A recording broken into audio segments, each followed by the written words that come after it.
Keep the faith is exactly the sentence they need right now. Big change in the roster for JDXL. Taking away that mid laner, putting a new mid laner, no scrims as well at the end of the line. This has to be rough. Like, I know you don't want to talk about that moment. You were a coach, I know. Let's talk about the experience you had while you were dealing with teams. And if you were, I would say, if you had to take one of your players 1 week before playoffs, how can you deal with that? I mean, it's very hard. I feel like you're not really going to teach them exactly, like especially for a mid laner here, bringing him in and having him be a part of the jungle support mid trio here, very difficult, which is why I think you approach it from a draft angle to begin with, and then take it from there, where either you make it very easy for him to roam, or you enable Dan to control the river for him so they can roam together, or have a stronger bot lane, or something that facilitates him instead of him having to be the one who facilitates back to begin with, and then take it from there. Yeah, I think those very like tried and tested mid, like play through mid with jungle and then rotate it down to the bottom side. Right, I think that's always the easiest way to do it when you're trying to get that trio linked up. I think Morozku, we know, is very, very talented. We saw him over at EU Masters in spring. Even though the Eska lineup itself didn't do particularly well individually, they still had a fair amount of strong showings. And I think it's the reason why we had Torek just here saying, Skydemite took one call, is like, yeah, no, I think you'll make a great sub. I think it's just about time, right? And then sort of getting him enveloped in the systems. He's surrounded by a fair amount of experience in Danon and in Cries, but obviously from the bottom side, FGG is still effectively a rookie, so it's going to need a little more time to get that gel working and actually have them work very fluently as a trio. Let's talk numbers then. Let's talk about JDXL. They were such a good and powerful team because Eminence was bringing an absurd amount of damage, let's call it this way. Look at this, 31.9% of the damage on this team. Is there anyone that can fill those shoes? That is a tough one. I don't know. I mean, the thing is, I feel like Morozku has actually been pretty good, like individually. I think he's not been doing poorly at all. Like he's been having pretty good skirmishes and teamfights and been solid in lane. So he just needs to be brought into the system. That's the issue right there. So it's not about giving someone that shoe, like, okay, you have to fill in for this amount of damage. It's about spreading out the quest now. Everybody has to chip in and provide with that damage. It has to be a team effort. Is that it, Jamada? Yeah. No, I think when you lose such a pivotal part of what made your team tick, I think spreading out the responsibility, I suppose, in terms of who's actually dealing out the damage is a very big thing in terms of bouncing back. They have the likes of Cries, who's a very capable carry player. It just feels like they haven't necessarily been using him too much to do that. Hopefully, moving towards playoffs, at the very least they can. And if you see the difference in damage, I mean, so far we've only seen Morozku play Silas, so maybe if he gets access to something different. He was a really good assassin player when we were watching on EU Master, so maybe that could be it. Maybe Dan can go back into those junglers where he can provide that damage, or Venzer can step up as well. So this is about a question of, can they spread out that lack of damage for JDXL and keep themselves at the top two? What about Dusty though? Now it's approaching a team that can do it all from every single angle.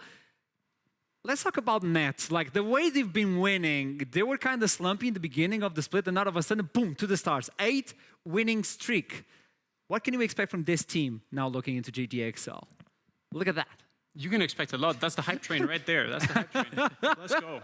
Everyone on it. But no, I mean, the thing is with this team, what I've been seeing is the jungle support and mid have been working really well together. They are really good together. Linkas has been phenomenal. I saw him when he was in the German league as well, and I thought, okay, this is an up-and-coming guy, but now he's really coming into his own with Baklun as well.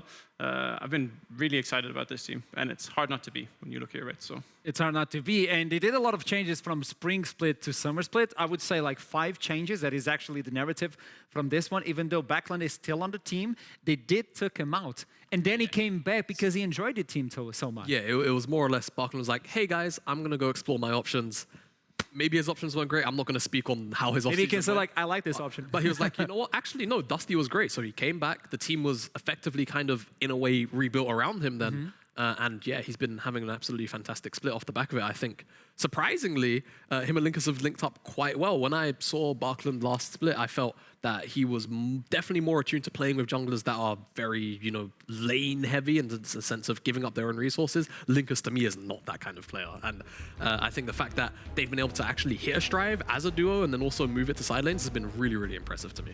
It is not the biggest difference we've seen before, but it's about being solid. And just as you said, Spring Split, we are not expecting a lot of backline. And now, backline is a beast on the assassins, on the support, or even, how do you say, control mages as well. Is there anything this team cannot do? That remains to be seen, doesn't it? I mean, we'll see. I love that answer. I mean, this is them facing up against the other top team, right? At least in the standings. So today will show. What about play styles? We've seen JDXL, they were facilitating Eminas, they were looking like a 4, and then the 5th member providing some damage or looking for those assassinations. What about Dusty? Can you explain to me what is the preferred play style for Dusty? Or do they even have one? I don't think they necessarily have one. I think that's one of the core strengths of the Dusty lineup, is the fact that they are, sort of a trident roster where you have Kerberos in the top side who, if he's on red side, give him R5, he's going to have all these wacky picks to just dominate lane. Barkland, we've already spoken about. Linkus, I mean, you don't often see late jungle picks in this kind of meta, but if it was that kind of meta, he would also thrive. But even towards the bottom side, right, then Voxnay is the tried and true solution and system with him where if you just give him resources, he will right-click the enemy team to death. And that's what I think makes Dusty such a scary lineup, because it doesn't really matter what team they're up against. Because of the nature of their roster, they can always say, oh, what? The enemy team has a weak top lane? All right, we're going to play into Curb. The enemy team has a weak bottom side? We'll play into then Voxnay. So it seems like Dusty is a hard-to-read team. And do you want... I just want to re-emphasize what Jamada said at the end here. Like, Den Voxnay, I feel like he's the guy who makes it work for the mid-jungle, that he can fill out that role. Like, he can go on these supportive picks in the bot lane. I feel like that doesn't get enough credit, that he actually fills out that role and can go on the Seraphine if necessary. That's why both Linkas and Baklon can play their styles, where they're more like oriented on themselves, but still make it work as a trio with the support as well. And if Dusty wins today, they will secure top 2, and that is so powerful for them, just shooting 2 semifinals without a sudden question. Shall we? Let's start with the champion select of the first game of the day. It's going to be Dusty. It's going to be JDXL top 2 fighting at the NLC. There we go. We have champion select. First game on the 12.13. Can we expect the same bans or something different, though? I think, though I didn't quite catch all of the games last week, one of the things that we can expect to see, Poppy. Poppy is a very powerful champion. Whether we see it banned, whether we see it first picked, that's definitely going to be on the radar, I feel like, for this draft. Nah, very, very common, even B1 on occasion, so seeing this banned away a lot more. But targeting towards FGG on the rail, I think just making sure he's not on that champion. Dusty as an organization, know what he's capable of doing on that champ, so just paying a little bit of respects. But I expect a lot of the normal things. Seraphine, Yuumi banned away now. Nothing too out of the ordinary just yet. Talia could be coming out as well. We might see that become a thing just because it controls zones so well into a lot of the team comps that are popular. But obviously that's more of a risky pick in terms of it doesn't scale as well as some of the other control mages or mages in general. So we'll see. But we do have a meta that is reliant on dashes and jumps and all that, so Talia will be able to zone that out. We haven't seen that one from Morosco. Maybe you can pull something different today to trick them. And there you go, the Poppy we were talking about is going to be removed from the table. Oliveira has been tweaked, but it's known to be one of those junglers for Dan. Now, is Dan going to play facilitator or carry? And that is the question. Oh, I mean, I don't know. Dan, tough one. Yeah, quite a few options for Dan, right? Like you say, very flexible. That's a Nautilus first pick. That's really, really strange. We'll see how XL want to respond to that, because kind of just giving over, hey, support counter pick to FGG is a little bit risky. I think individually he's always one of those kind of players that will try and punish it if his team allows him to, and I expect Torok, at the helm of drafting, will do his best to allow that to happen. Let's see what we could end up grabbing here for XL, though, because plenty of strong picks left up and available. Dan gonna lean into the Lilia. So we asked where some of this damage is gonna start to come from, right? Where some of the individual agency is gonna come from, and it seems like Dan is gonna take up the mantle at the very least in the AP side of things on this Lilia. Now you can either pair this up immediately with an AD laner, or you can go towards one of your bottom laners. You already see the Nautilus there, so we could get FGG's counter pick here, or maybe Venzer's pick too. This is also another one, an AD carry that has been so strong right now in the meta. There you go, Aphelios is going to be picked. So we already know the jungler, we already know the AD carry. What can you expect now from a reply from Dusty? Do we get to see a jungler now? do they want to pick up the Callista, but then I feel like JDXL just rotates like a Tom. So I'm not sure whether they want to invest into the Callista. That's a pretty risky thing. We've been seeing it. Yasuo, that would be very interesting, and they can flex that. Okay. Obviously, it is Den Voxness, so the Yasuo could be going to the bottom lane. We don't know yet, so I like this rotation. But now, what do they? They don't want to rotate their mid laner. They want to rotate their jungler. You do have someone that is AP jungle. Diana could join in, Nautilus as well. That would be an interesting combo. A lot of CC as well. How can you fight this one? Okay. All right, I mean, Yasuo Talia, it's definitely not a combo that we see very frequently, but the seismic shove can be used to get set up. Yeah. But I think the key thing is you have the Aphelios. I'm not going to say he's going to be the only carry here, but if you just get the depth charge off, Last Breath is always going to follow up. And if there's a little more dive on the opposite side, or on the same side for Dusty, that's going to be hype. Yone Yasuo matchup, give it to us. All right, there we go. Morozku on his Yone. This is one of his speciality champions. He is absolutely nutso on these kinds of assassins. And if it is going to end up being Barkland piloting this, which is my expectation, I think, but at the same time, Nautilus being on the bottom side does kind of still open up for that flex.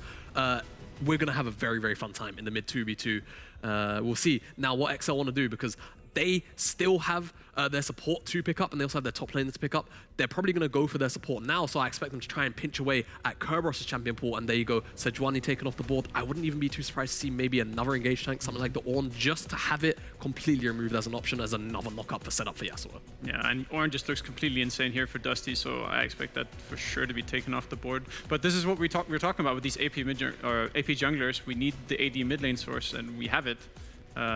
So now, like, Lilia can even be a single AP source on a team if they have some sort of CC support. To be honest, that's not too bad. Then she needs to invest into the farming, but that's what Lilia does anyway, so that's perfectly fine. We see the Camille get banned out. Gragas, so now the Ornn is left open. And if they do pick the Ornn, I was thinking about it, maybe you can reply with the Braum as a support. It blocks the Talia's ground, it blocks the Ornn as well, so it's a good way to counterpick for FGG. Very powerful, and Braum is also very solid into these close range compositions, which is all Dusty have right now. Like, even Talia is fairly close range when she wants to go in and actually do any kind of damage. Yeah, no, agree. And all attackers galore, right? Aphelios, Yone, they're going to get those concussive lows stacked up really quickly. Dusty, for now, more interested in the carry champion pool of Cries, which is great. I feel like they've ignored one pick, though, and that's potentially Gangplank for him. If we're talking about dealing with short-range compositions, Gangplank absolutely demolishes them. It's going to have the global as well for the cross-map. But right now, expecting XL to go towards FGG's pick. We've spoken a lot about the Braum. Whether it comes in is obviously a different question. Tahm Kench, also a fairly strong option when you're talking about single target. They want agency though, and I think that kind of makes sense, because as things stand, they're only really working with the Yone Lilia combo. It's very hard to get that kind of setup going consistently, so having a non-committal engage tool via Leona's ultimate is definitely a very strong way to go about it. But now, Dusty, they have to reveal this Yasuo flex, and they also have to kind of show us technically where Talia's going, right? Because they haven't really shown their cards just yet. It's more about where they actually want to place these champions, and now we're going to get this in the B4, B5. And I mean, the Ornn isn't it just too obvious here? Not to make any puns on my own name, but like it there you feels go. like you have to go It's for the first Ornn. Sivir. It does make a lot of sense, right? I mean, first Sivir as well, that's going to be hype. Very short-range composition. I think just stacking all on top of it makes so much sense. It makes too much sense. The only potential issue you run into is, like, Cries will run carries into it. You run the risk of then having to deal with Gangplank as well. But even then, I don't think that you really care too much about it. Compositionally, it makes a whole bunch of sense. Maybe there's something else they go towards. What? Blind Nasus? Just like that can't be right. That can't be right. No, it is though. It is. It is. It's curved. Actually locked. It's locked in. I got confirmation. It's locked in. Nasus is locked in. Crazy. And we get. Is that locked in? I can't. No, it's not. If we get another 80 carry on the top lane, I don't know. I don't feel like that's the play. Jax. Is that the play? I feel like Nasus is okay with. What would be the play? Okay. Apparently, it's just the play. Not an auto attacker. All right, so it's locked in. It's definitely kind of a strange choice to me from Cries, because I feel like Nasus, I'm not going to say like he can walks deal through this with lane, this. but it's one of those lanes where you give up CS, you could even just like max E or like put 3 points into E, start Doran's Ring, and just poke him out and just play for actually last hitting creeps. And there's not really much Jax can actually do to stop you from scaling at that point. So definitely a very curious choice. I think if Cries and Dan actually pair up and go and proactively shut down Kerberos on this Nasus, then there's a little more credence to it. And of course, naturally, Jax will eventually come to a point where he's super oppressive on the side lane. Nasus contrary to popular belief, eventually does kind of fall off, right? He has this huge power spike in the mid game. So I think it's more about how XL actually a lot of their resources in the early to mid game, because they have 3 lanes with effectively hyper carries. So look at Sivir's ricochet into this team comp. It is so valuable. It's exactly what we were talking about earlier. Like it's gonna happen. The instant pentakill. So tell me, who do you think is gonna win? Obvious. Give me your prediction. I mean, You gotta do it. I don't know. I have to go with Dusty. I have to go with Dusty? Yeah, I have to go with Dusty. But it seems like it's a 60-40. That's hard to tell. I would say 65-35. Let's go there. Let's go. 35. Jamada, tell me the odds. Yeah, no, I agree with those odds. I think the only caveat is if Morozku gets going on this Yone, I feel like he can actually have a pretty good time into most of this composition. I think the only champion he really struggles with is the Nasus with the Wither. So I look towards XL and say, how are you going to get your mid-jungle ahead? If you don't, how do you play out the rest of the map? Because I feel like you will slowly start to see a bit of a mid-game power trough issue where Dusty should have all the agency from 20 minutes on. Both members on the desk are saying Dusty for this one. If they win versus JDXL, they're looking to the top 2 seeds on the summer split. So without further ado, let's jump into Summoner's Rift. But let's look into the causes first. Initialize and Trouble. Tell me, what's going to happen? So, Tell him. fun fact. You've seen ahead, Summoner. Fun fact, my first time, I believe, casting with this broadcast was last year with Jamada, no less. And we cast Kerberos, who played a Nasus in that game last year and did unspeakable things to the opponent. Not Trinity Force Cho'Gath? Yeah, and was not Trinity Force Cho'Gath. So I have seen what this guy can do on Nasus, and obviously we heard on the desk saying, yo, Nasus into Jack sounds a bit rough. And you, the first thing you saw when you saw that Nasus was like, yeah, I wonder whether that's going to hurt Cry's options. And you said the Jacks wouldn't be good either. So I'm curious what you're thinking on that one. Technically speaking, if you see the trajectory of Cry's, it's been going from a few tanks and then transitioning into these carries like the Tryndamere, like the Fioras, like the Camille's, like the Jacks. And none of these particularly like playing melee into a Nasus, especially later on in team fights. You put the weather down, they're so slow, they cannot move in fights. It's just really difficult to play. But we'll see how the laning phase goes, of course. Absolutely. Still a really fun matchup, but a bit of a surprise and a spicy one to kick us off today as we head onto the Rift. I'm very happy with that timing. Straight onto the banner. Zooming back out of another. Production knows what they're doing. Wonderful cinematic scenes of Summoner's Rift here as we step onto Summoner's Rift. And I'll figure a few more S words to stick in this Leona sentence. won the entrance on Summoner's Rift. yeah? She brought her own horse. Yes, riding your own horse. I Yeah. do not mean Lilia. She has her actual own horse. Lily is a deer. Different. There are more than one 4-legged animal. As Linkers might be about to face up to very smart threaded volley, but it walks into her Zenith blade, and the flash is blown level 1. That was very clever from JDXL to actually group up the Leona with them, because the Leona is the only person who can actually CC anyone at level 1, whether it's Q level or E level. So the fact that Linkers went for a little bit of info and lost his flash is going to be extremely important for later on fights to come. We have seen a lot of Buckland and Linkers linking up together towards the rivers, of course, for these early skirmishes, especially when you have AD and AP damage coming up together. And JDXL have replied with the same. They've got the AD in the mid lane, the AP in the jungle. You want to be seeing these 2 versus 2s in the river. Now that the flash is down, we need to see how this will impact the early game from Dusty.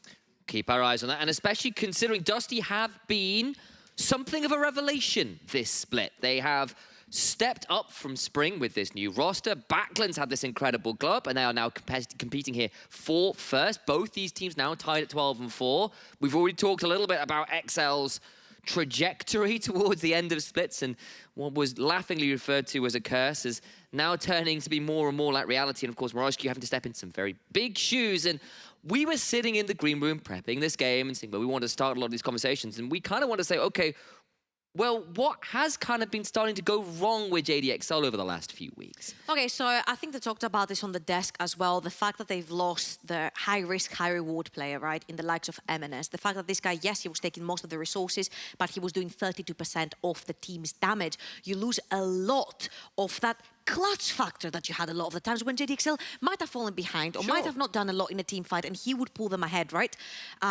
This time, Morozku coming in, of course, it is not a point of contention or actually having to compare the two mid laners because they play a completely different playstyle, right?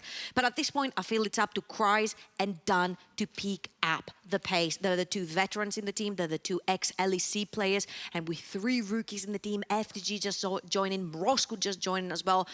The last 2 games, if anything, they have to pull their weight ×2. They have to be the carries for the teams. Of course, Dan, a veteran, Kryze has played in the LEC prior, now bringing back his champions that he was known for, the Jaxes, the Tryndamere, the aggressive top lanes, and Dan again on a facilitator, this time with a little bit more damage like the Lilia. We've seen what Scroody has done with champions like Lily, like the Kha'Zix. Some really extraordinary things for the last place team's jungler, of course. And Dan looking to try and take some learnings from that. Of course, JDXL did actually lose to Singularity the other week as well, and maybe taking a page or 2 out of their book here. And we'll see how it plays out. The game goes on. Dan has been largely a pretty phenomenal jungler, honestly. This might be a dive right here because they have been setting up. Dan has been pinged.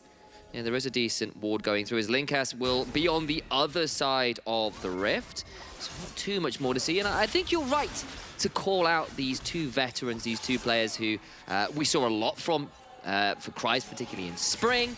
We've seen a lot from Dan in this summer, and they now do have to set up because there was a lot of resources going into M&S. Maybe, just maybe, they were going to have to hold back on that one as a flash forced out of FGG by Linkas. A little bit of vengeance for the level 1. You know what they say, an eye for an eye. Yeah, you took my flash. I'll take yours. Of course, that does make the Leona a little bit more volatile in lane because Nautilus has a bunch of damage earlier on. It has a lot of CC together with the new CV. The Ricochet can hit twice on the same target. So it does do a bunch of poking. And it's not necessarily about who's going to kill who. It's about who gets access to that early dragon. Having the Talia and the Yasuo and the CV, you kill these dragons really quickly. And same story with the Lilia, the Aphelios, and the Yone, right? So whichever team gets the priority, whichever team has the healthiest members on the board is going to be able to get to that bot lane river. Yeah, absolutely. And of course, heading a little bit later into the game, things like the Herald, right? You've got a lot of very scary, like, wombo combo ultimates where that could start to kick in around that point as well. And to see which team will be in a better position to use them. I think that is a worthy thing to call out as well-timed tornado there. The Steel Tempest doing a lot of work for Backland. And this is a hell of a lore-based matchup here. Brother and brother violence. I know. Well, look at this one. It feels like the Spirit Blossom event from the other year. We saw that wonderful cinematic. Big shout out to Liam O'Brien, who did a wonderful voice acting for Yasuo in that one. Very impressive stuff from the veteran VA. Keep an eye on that one for thematic reasons and also for valid reasons in this game, as Dan might have found an angle here to try and punish Backland's extension. Will land the swirl, see, but of course not at that point where a Lilting Lullaby is available. Bot side though, Linkas is back, no flash for FGG, and Ignite pop down, Stend getting chunked out, just nowhere to go. Straight over the Unraveled Earth and into his doom goes FGG. Yeah, and this has happened a lot with the bot lane of JDXL. Oh, wait! Oh, Venzer! The moment you say it happens a lot, Venzer proves exactly, well, yes, this bot lane is volatile. That swings both ways. So, as we all know, level 3 is Venzer's favorite level, favorite number in the leveling Might be his ladder. opponent's. Yeah, well, he did say that he does win 100% of the time when he does level 3, which is something that he undid in the previous game. But, of course, this time it is FTG. We mentioned how important it was that the flash went down for FTG and how easy you can actually kill a Leona. Do you bring down that Talia? But talking about Talia... Kerberos about to put to sleep, but will pop the Fury of the Sands, and this Nasa going to try and run out as fast as they can. Will have a Wither and the likes and throws down the emote stop spam. That's always a sign you know you're feeling happy there. Ghost down though. That was a little bit over-eager right there, I feel like, from Dan, flashing in just to get the ultimate. Kryze doesn't have enough mana. He doesn't have any items. And if you look on the inventory, triple chain vest for Kerberos. Now, Kryze has his flash here. Linkas decides to become an architect, gets a seismic shove. There'll be the counter-strike, but not very many places to go. And a final threaded volley will bring down the Grandmaster at Arms. And look at where the wave is right now. This wave is absolutely doomed for Kryze. Kerberos will manage to keep it right there. He will freeze it right in front of his tower, which means that JDXL's jungler is going to have to go towards the top side of the map and help shove that wave. As you can see, Linkas is staying towards the top side of the map. Their eyes will be set probably towards getting control over the top side river for the Rift Herald, since JDXL are going to trade with the Dragon.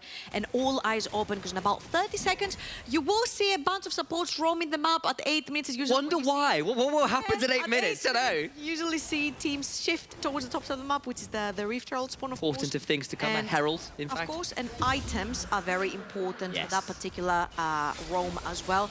As you can see, Nunquiver for Venzer. We have a pickaxe and double longsword for Den Voxney. These Qs and the ricochets are going to hurt because he's heavy AD itemized. And if we look, Dan has prioritized tier 2 boots over Linka's prioritizing that blasting wand. And that's of course because that Talia can play through the utility of her kit from far away, from distance, whilst Dan is most likely going to have to be playing in and out of these fights in melee form. Absolutely. Bit of a note in here as well. Last I saw when we checked over Kerberos, he was on about 96 stacks. We'll keep an eye on that, of course. The more he gets to siphoning strike the minions, and of course the occasional enemy champion, the happier Nasus is. And yes, he's down a little bit of CS right now, but having outplayed the gank, had the wave in a great position, has caught up just fine. And we know what Nasus is left to their own devices become. Den Voxney in a bit of a trade here with Venzer and has to walk away taking a few Calibrum shots more than he would have liked. Really quickly, Dusty first on the play right here. Stend is already in the mid lane, helped Backland shoving that wave. Their eyes again should be towards that Rift Herald, getting control of the mid lane. The side rivers is very important. Backland is one of these players that Dusty have invested a lot in this season. He's had one of the biggest glow-ups ever. His champion pool has been massive. He's been so flexible. In drafts. And yeah. Right now, JDXL are also moving, but this time it's the entire map for JDXL. Venzer's going to be put in the mid lane, FTG towards the top side of the map. Level 5 for Leona. Usually we see FTG sneaking in at level 6 before he walks towards that Rift Herald. It's not going to be the case this time, but Stend doesn't have it either. No, but Linkas and Backland, and potentially the rest of Dusty, might be looking to contest here nonetheless. Will be a 4v5 as it stands. Sivir's not here, but we'll have the option to come up. Morozcu goes in with the fate sealed. Could you either try and jump onto Stend, who does drag himself away, won't quite die until the Ignite does its job. Kerberos trading up with Kreis, but the counter-strike will stun him in place. Now pops the ultimate in turn. Morozcu gets a knock-up with the Mortal Will. Trying to trade that one back, not quite enough. And that will be 2 kills to JDXL, but the fight continues. Dusty still wants this. Backland gets a last breath. It'll be a 1-for-1, but the ricochets begin to fly. Den Voxney doing what he can to force everyone away from the Rift Herald, which has respawned or reset. There we go. And yes, JDXL get the kills, but they don't get that big Herald to go down as a victory on top of it all. This is kind of a battle of attrition. You literally figure it out who can stay longer around the top side river, who has the healthier HP bars. Second reset for the Rift Herald from the side of Dusty. They're waiting for Stend to get around, but the entirety of JDXL have actually reset. There are no TPs on the board for JDXL, so Dusty will have their time with the first Rift Herald. It's going to go down for them. Now, very crucially, look at that JDXL bot lane. Venzer back on his Aphelios, his favorite one from Spring. 3-0 on it, and as we will see from a potential replay that has turned into a black screen from us, there we go, Yeah, we're back. that replay was so graphic, we weren't allowed to show you, so you'll have to use your imaginations Venzer was instead. so dirty on that replay that Yeah, we couldn't show. we need to clean the screens off, guys. Sorry, we'll get the window cleaners in. I'm sure for the next time we'll be all sorted, but unfortunately for now, we'll have to just use our imaginations on that one. As Kreis pops the counter-strike, but nicely buffered out of by Stend, and a dodge away from the swirl, so it means FGG's something, there. but FGG's here to try and get on the top of it. Den Voxney flashes out of the Zenith play, but now comes Linkas over with the Weaver's Wall, trying to trade them now. A fantastic seismic shove keeps the support alive, but they won't be able to trade it back. Just have a look at what JDXL have towards the top side of the map.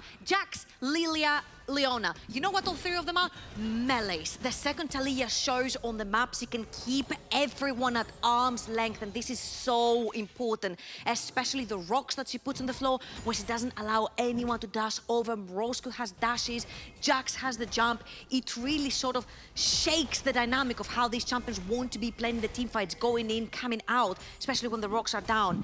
It becomes really difficult for people to pilot melee champions, and would have to keep our eyes on Kreis and Morozcu to see how they can pilot around these rocks to find their targets. Also want to keep our eyes on Venzer as well, who's picked up 3 of these early kills, had that fantastic turnaround early on when things looked a bit dodgy, and has played very well on this Aphelios so far, a champion that's coming back into priority again, having some of those changes that have come through the split and some just like practicing the meta, etc., etc.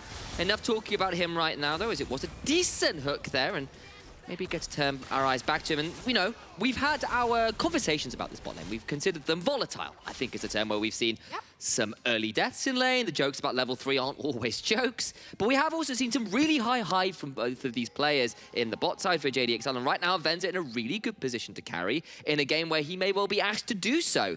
Especially into some of these very dangerous combos that Dusty have brought to bear. Sure, a little bit of a question mark though here. JDXL chose to put Venzer towards the top side of the map, which means right now they need to sprint it towards bot lane. Grice has Kerberos's number right there, but if you look at Dusty, they've seen the Rift Rail Hex Flash, and that dredge line brings down Dan, who was not expecting that. They get the charge afterwards as well. Kryze gets the solo kill on the other side though, so one veteran dies, the other gets the solo. Okay, but that actually benefits Dusty because they did get the charge in the mid lane, if I'm not wrong. Exactly 3 plates remaining. They do manage to break the streak from the 2 dragons from JDXL. They take one themselves. And even though they do lose Kerberos, there is no experience or gold that has been lost. As you can see, then Vox is going to pick up whatever is pushed down the bot lane from Kryze. Mid lane is being picked up by Buckland. And now Linkas is also going towards the top of the map. It's going to be Kerberos actually TPing underneath the tower to catch everything. So all in all, I think it was a pretty good trade for Dusty, taking the jungler off the map, getting that Luden's Echo onto the Taliyah, getting her really beefed up. Yeah, Linkas, while is on that Taliyah, of course, while we've seen Taliyah move more towards the solo lanes as recently, we are going to instead look towards this 1v1 happen where Kryze just gets to run down the Nasus, who doesn't have his completed item yet, and Kryze very much does. I think Kerberos, yeah, he's going to have to pop the ultimate right here, but all of these cloth armors that I'm assuming are going to end up being something like Frozen a Frozen Heart. Heart. In fact, if I look in the inventory, there it is. There it is, yeah. Wasn't there for that fight, though, unfortunately, and his heart gets torn out, so to speak, in that one. Very nice little solo kill by Kryze to get something back for JDXL, who otherwise were on the losing end of that sequence of plays. I'd have to say, unless Kryze really steps up like he did in that particular play and shut down Kerberos, Kerberos is going to be a big problem later on. We mentioned Lilia, Jax, Yone, Leona, all melee champions. Kerberos puts down the slow. They can't move in a fight. It is going to be so easy for Linkas to link up and knock up together with a Yasuo ult, and then you assassinate someone. So the team fights are going to be really difficult for JDXL to pivot because Dusty's composition is superior at keeping those melee champions and locking them down when they get too close. And also having the Sivir right there to facilitate with all the damage that comes later on from her kid once she's scaled up is going to hurt a lot. Venzer now, on the other hand, must be very close to his mythic item as well. Yeah, you could just see there as well, Dusty were kind of leaning down through the river to see whether there was an angle to get Venzer as he shoved up, and then had a look at trying to invade for that blue. But Clever from Roscoe, clever from Roscoe. Indeed, nice little attempt there. We like it as Kryze now looking to see whether Backlund might be a touch overextended, is just hovering around that bush, but was spotted by that ward in the pixel brush there, and actually avoids it. It just walks over it, not paying attention to that one apparently. So that ward will stay. Right, let's play a game and spot how long this ward is going to stay on the map. All right, so it is currently 15:22. It was spotted around 15 minutes. Okay, we'll count that. I think that's a fair shout. Mirage Q, dodging that one pretty well, coming back up with the Soul Unbound, feeling pretty comfortable with this matchup, one would say. Nice Spirit Cleave afterwards, and Mirage Q, fancy footwork in the mid lane. Okay, let's not forget that one of Roscoe's accounts in solo queue is called Yone Silas account. Yes. He shows you his intentions of what he's about to play from picks and bans if you find him in solo queue, okay? Yone is, of course, one of his most prominent champions. He likes his melee assassins. We saw him playing Kiana over at EU Masters, so you know that the guy is on something that he feels very comfortable on. 1 and 2, he's completed his mythic item. Kraken Slayer completed for Venzer as well. I'm a little bit on the fence. I've always been, when I see Aphelios, go towards the Kraken Slayer and not the Gale Force, especially since there's like Dredge Line. There is the knock-up from Taliyah, but enough with all these 3 members of JDXL towards the top side of the map. They're looking for a dive. Dusty are around though. Stend is coming to try and back him up. This would be a 2v2. The Swell Seed will be a touch late, so will not secure that Gromp. And both of these mid jungles have honestly been tracking each other pretty well. And there's been a lot of posturing as FGG has started enough posturing. Time for some action goes in and gets the flash out of Stend. Lilting Lullaby afterwards. They're going to keep going. Flash will get one up, and a Fate Seal will secure Stend's demise. And JDXL get that one and get out. But what about Backlund? Thinking about looking in. Going to get a knock up and a last breath to make that a 1-for-1. Kryze falls down under the mid-tier 1. You get too comfortable close to a Taliyah Yasuo duo, they'll knock you up, they'll pin you down, and they will execute you. Very well done right there from Dusty to take one back. They traded support for a top laner. Another good trade for them. Now Morozko is chasing down the Voxney. Good spell shield, still doing pretty well trying to heal this one out, and will come out in a relatively even trade. Did not blink, held his nerve, no flash, no ultimate popped. All the while, though, JDXL will start the second Herald and likely secure it because Dusty aren't really in a position to collapse. And leaves us with a still very even game state here, all things said and done. And look at the resets coming on the map right now. Stend has already reset. He's putting down the vision right after he came back from base. FTG is a little bit behind off the play. 19 seconds for that next dragon. There is Rift Herald, of course, for JDXL, so they can pop it down mid lane right now. They can threaten the tower in the mid lane, and then they can bleed their pressure through all three sides, the two ramps and the mid lane bush. FTG has to be very careful walking in, though, because Dusty already have their first setup in the river.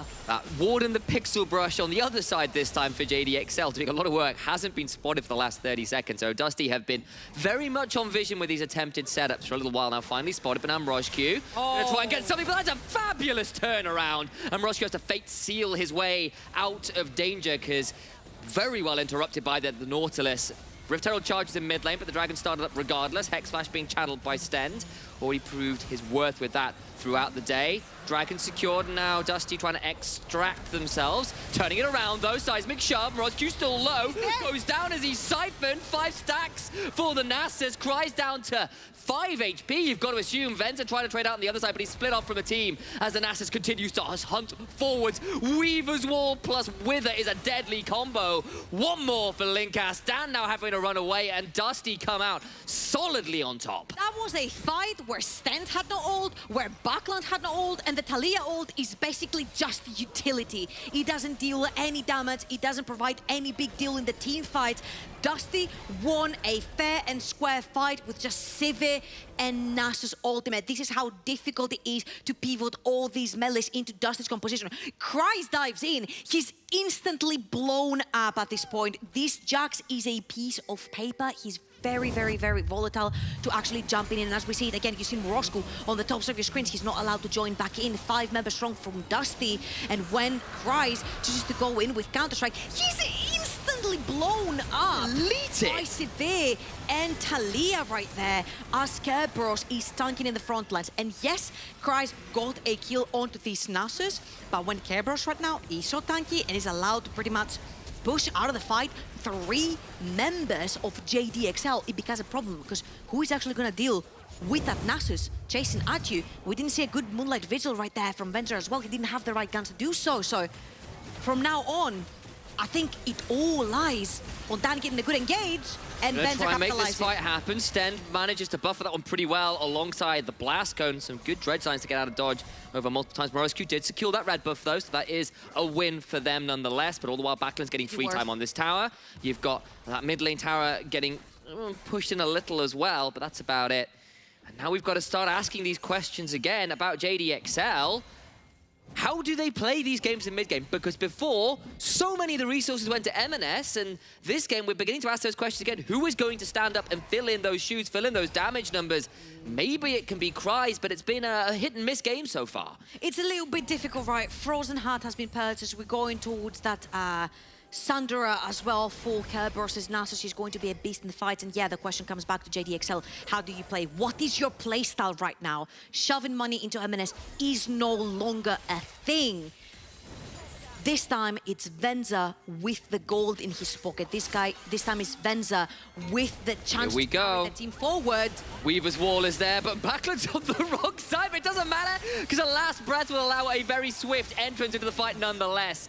Link is on a killing spree, a valiant attempt from Morozko to play out the 1v2, but he just doesn't have the damage at this point in the game. Linkas has been absolutely everywhere. 100% KP! Field participation, your favorite phrase. It's so true. I love to see it on junglers. And that Got the book! Nightmare is happy as well.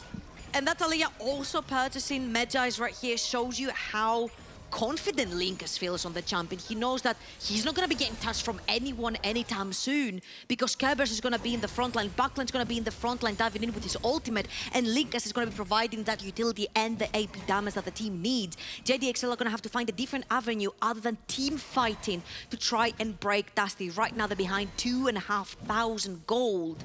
And even though we're talking about, you know, Jack scaling into the late game, a Failure scaling into the late game, unless Venzer pulls a 500 years at this point, it's going to be really difficult in these team fights. He's also into a Sivir who's hit 2 items, and this rework Sivir does a lot of work with the crits, and between the ultimate and the reworked Ricochet, you can have like nearly permanent uptime with those ricochets. Get all that attack speed, so many melees to bounce those extended range ricochets through as well. Like, this is a really ugly position to be in, at least comp-wise and gold-wise now.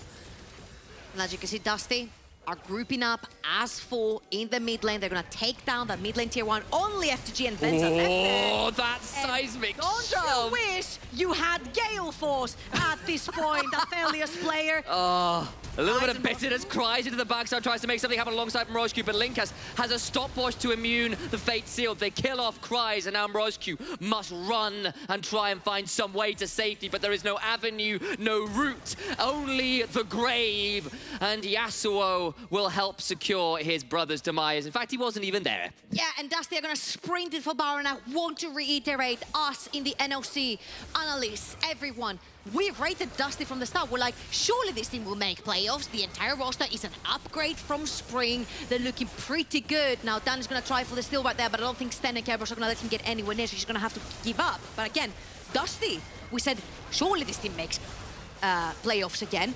This team got 3rd place, almost made EU Masters in Spring. Now, with this glow up in the roster, it's EU Masters or failure. We see in this fight again, Venzer underneath the tower. No Gale Force, a very easy target for Linkers to knock up and assassinate together with the team.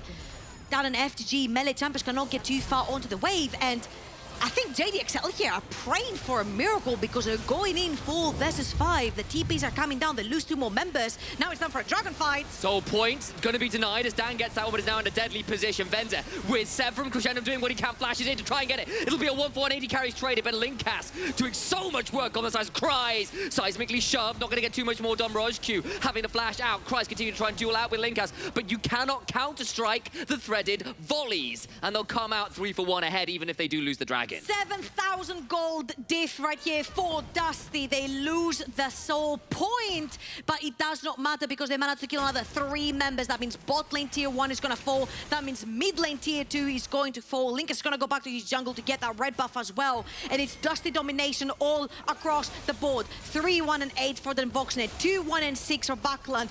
3-0-9 for Linkers. 3-2 and 5 for Kerberos. This is one of the most multi-lane threat teams that we have on the NLC. Absolutely, and while we had hope for this roster, while we saw the players who went, yes, this team is good, we remembered what X7 were like in Spring. We saw the highs of JDXL in Spring. Bifrost were our EU Master representative, potentially upgraded with the likes of Diamond Prox and stuff coming in. These were all names and teams who were like, well, how far does Dusty get, even with this incredible roster? Because there's a lot of teams. And now, if they win this game, they secure 1st place. JDXL will move down the standings for the first time since the first week of summer here. Dan dies again, 0-2 and 3. It's not been his game either. And Dusty looking to cement themselves as not only an EU Masters caliber team, an NLC winning caliber team. I'm just gonna point right here at Crisis inventory because to me it cries for desperation. The fact that after Hullbreaker has been nerfed to the ground, the fact that you choose to go for Hullbreaker 2nd item means that you're looking for that side lane pressure. JDXL are trying to pull a riddle, basically. They're trying to win through split push threat. And it's really not working because at this point, Kerberos is 1 level up, 3 items in. He's got the Frozen Heart. There is no way he dies to a Jackson side lane, especially when Kerberos has both of his towers right behind him, right? So this is a Nasus that has been perma-farming. He's got a bunch of stacks, 207 CS. He's 564 stacks. He's virtually unkillable. Yeah, he is so strong at this point. Maybe, though, he's not 3-man's tanky, but actually, I turn that around. Venzer not winning this one as well as he would quite like. Curb finally dies, but it's still a 1-for-1. Commit so much and only trade evenly. That's not what you need to see in the rest of JDXL in a dangerous, dangerous position. Corralled by the Weaver's Wall and Stend going in. The Lilting Lullaby comes down, but only gets on to do the Fate Sealed afterwards. Isn't bad, but the wallets are too heavy. There is no carrying your way through this vast quantity of items in gold, and Dusty will put JDXL to rest. Dusty just have the better team fighting composition right here. We talked about this. JDXL are going to have such a bad time fighting into Talia, and Linkas has been absolutely monumental in this team fight. His knockups, his slows, the way he places the rocks. 25 Magi stacks on his book. 6, 0, and 12. Not quite 100% kill participation initialized, but this guy has been absolutely everywhere and tearing the map apart. Kerberos right here. He's roaming the bot lane river on his own, and he's going to find 3 members. Venzer though here is going to go melee onto the Nasus and going to get instantly bonked by the remainder of Dusty after Kerberos gets him low and juicy enough. And JDXL have absolutely nowhere to go. Morozko does have has ultimate, but he doesn't have HP bars. And the second Linkas joins, he throws 1 Q, rocks down, lights out for XL. This could be where the #1 position on the board changes.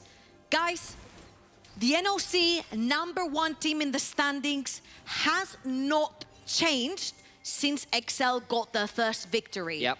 We are on the last week right before playoffs, and it might change today. Flash, dredge line, and Morozko will find himself in the grave one more time. Just like that, Dusty get a kill. They get an inhibitor, they got a minion wave. They don't have a Baron buff, but maybe they feel like that there's a chance here to push for more. Look at Kerberos on the mini-map, pushing in another minion wave to potentially look for even more. They are sensing blood in the water, and with the man advantage, maybe there's room to claim a little more. The Solar Flare goes a touch wide, but they're still going to go in. Shabak out, though. It's a decent Moonlight Vigil, but Dan has to go golden. Not the best angle for Kreis. Gets to the backside. Den Fox over the wall, though. Continue to throw Boomerang Blades and ricochets, and he will surely fall down. Backland on a rampage. Everyone else is dead. And just like that, Dusty claimed first place in the final week of the regular season. XL dethroned before playoffs can even begin.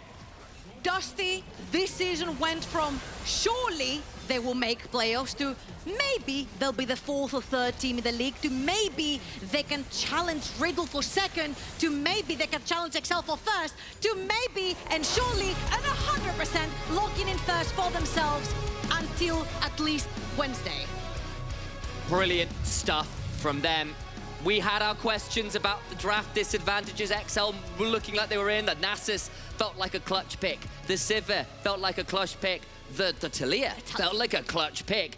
And honestly, on top of the play as well that Dusty threw out today, deservedly find the win, deservedly find themselves in 1st place. And I think it's time we start throwing some more respect on their name as a real candidate to be our best team in the league. I mean, I'm just gonna say, Dusty, triple threat lane. Do I do quadruple? Because Linkas has... He's feeling like it right now. Well. So quadruple threat lane, most flexible in the draft, biggest glow up in the mid lane on backland, most consistent bot lane, surprise picks up the top. Like, it's just difficult to even pilot the draft against them at this place, never mind play against them on the Rift. Absolutely, but that's enough from us for now. The desk will take it away from there as JDXL have been dethroned. What do you make of that, lads? I'm going to tell you something then. JDXL almost made double digits without a single loss. Dusty are now 9 on winning streak. If they get the last one, the last game of the entire split, they'll have a bigger lead in terms of winning streak than JDXL were the Immortals at the beginning of the split. So this goes to show a lot, and this was something that I wanted to bring in, but the Initialize called me in, and there you go. Dusty are on another level. Why did they win the way they did? Was it only champion select or execution of it as well? I mean, the champion select for sure. The Nasus caught me off guard, but it seemed to work out as they wanted it to.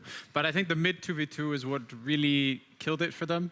I think, like, especially Linkas did an awesome job on the Talia, and early, it didn't seem like it was going exactly as you wanted to, but once it got to those Drake fights where Talia controls so much space, with a lot of dash champions on JDXL, that's when it really started, and you could tell that the draft was just much better for Dusty there in those skirmishes. Early today, you were talking to me like, I mean, Poppy and Talia are the champions to go on the jungle, and all of a sudden we see the Talia, and this is what they can bring into this game. And now I'll go into you. I know you're not a top laner, but you're a Yone enthusiast. But my question is, you see the Jax, he goes all breaker, and he's always on the fights on the 5v5. Explain.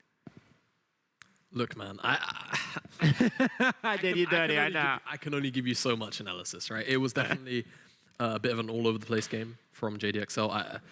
It's one of these weird ones where, like, it's very easy for me to sit here and be like, yeah, that draft probably wasn't the best. It didn't give them the most agency to really work with. I think when you have Lily or Yone, you really have to get the ball rolling. But I think when you look at the other side, right, Yasuo in lane, very strong into Yone. But not only that, they're able to get their own combination working sooner than what we saw from Morozku and from Dan. Even though Dan, I think, early on actually got a fairly sizable 1-to-1 lead, they just didn't really have anything tangibly to play with. You saw the Jax on the top side get shut down very early on, and I just feel like for XL, they had a lot of very late game, like, sort of things to rely on.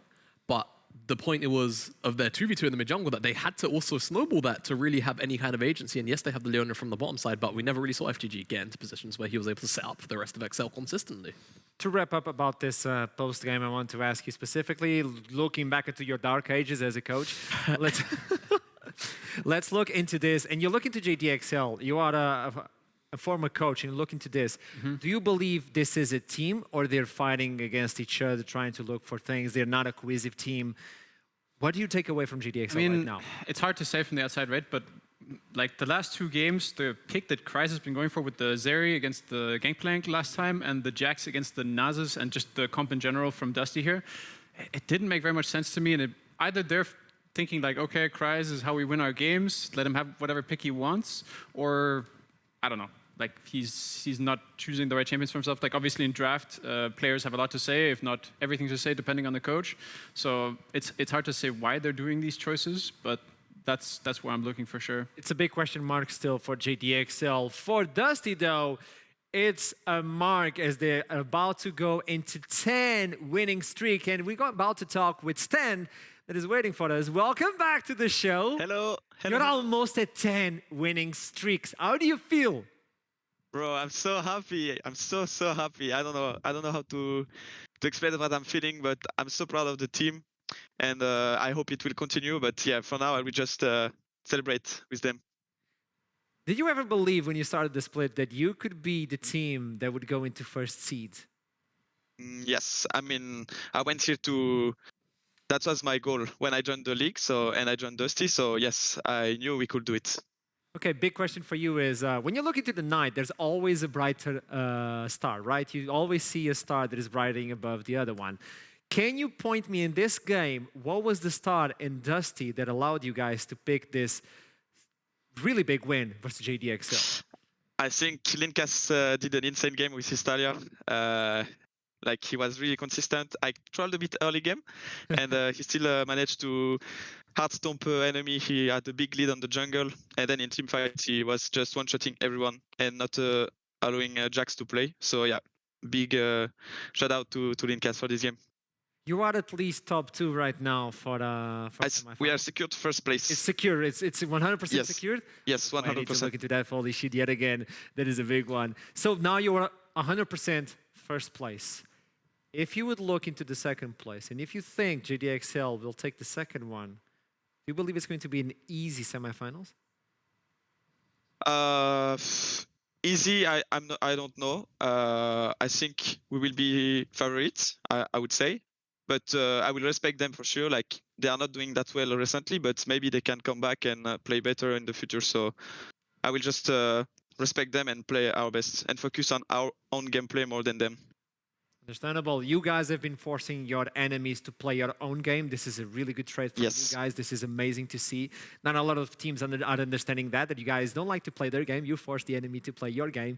My question to you right now is, looking into JDXL, you just defeated them, so you played versus them. What do you believe as a player they're lacking right now? I don't know. I think since MNS left, they lost something, I feel like. They were probably playing through him, like putting pressure through mid jungle and on side. I don't know what is going wrong with them, but today I felt like their draft was not the best, and like their play were a bit. I feel like they were kind of playing into our game more than playing their game. Okay, so that's the reading on the map. Now, final question for you. This is the hardest one of today. Final words for the community that has been voting for you guys constantly, being a fan of you guys as well, and you secured the first place on Summer Split. Tell me, what are the Yes. words for the entire fans? I mean, thank you guys for trusting us. We did an insane win streak, and I'm really, really happy.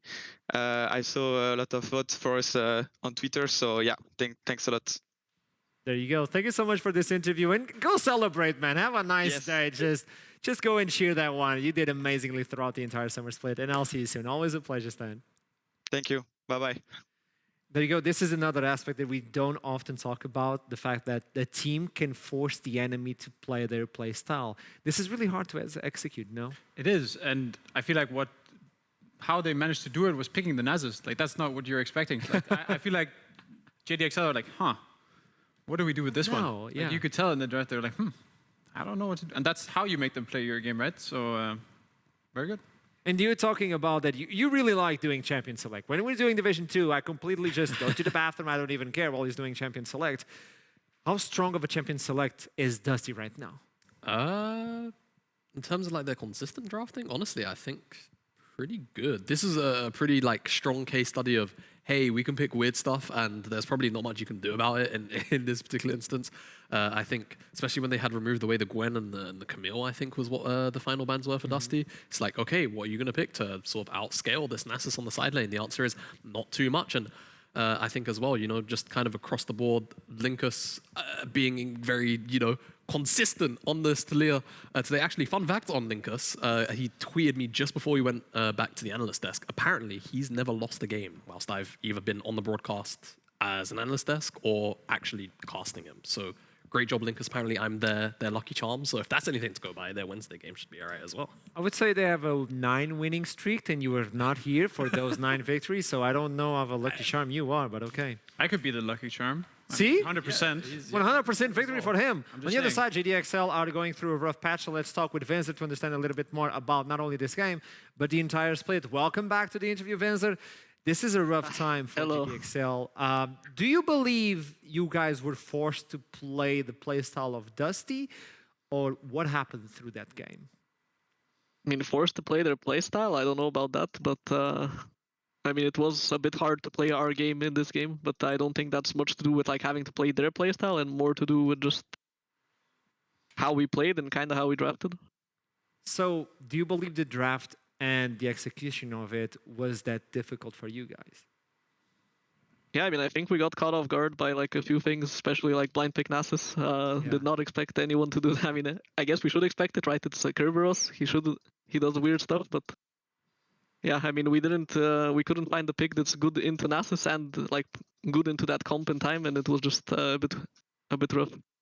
Question: ever since the mid laner was changed, it seems like the team has to pick on providing the damage. It seems like Eminez was with 32%, if I'm not mistaken, 31.9.